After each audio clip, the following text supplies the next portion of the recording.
What's up, mainframers? Welcome back to the channel, and today we're diving into one of the handiest utilities in your MVS toolbox, SUPERCE.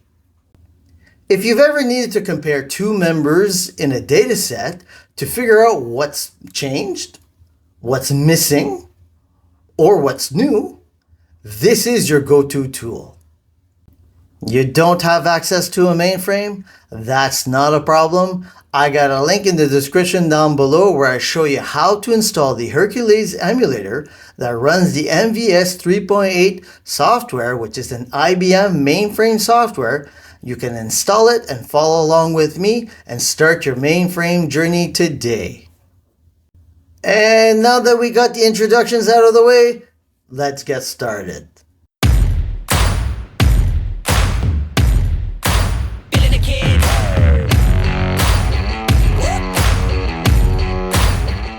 All right, to go to SUPERCE, we go to option equal 3, hit enter, and it's option 13, hit enter. Let's start with this example. There are two member instances.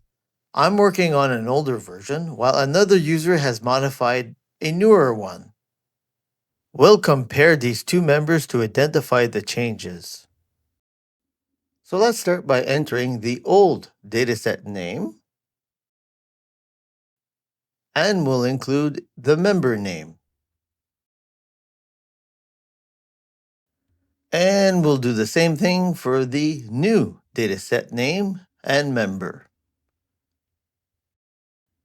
For the compare options, we put an X next to full, put an X next to compare B.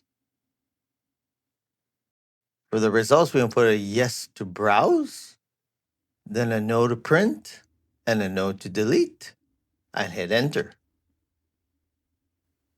So here is the result of your compare. At the top of the screen, you get to see where your dataset names and members are.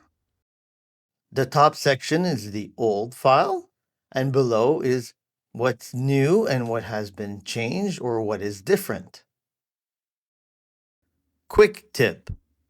When updating COBOL code, it's best practice to tag each modified line with a 6-digit identifier in columns 1 through 6.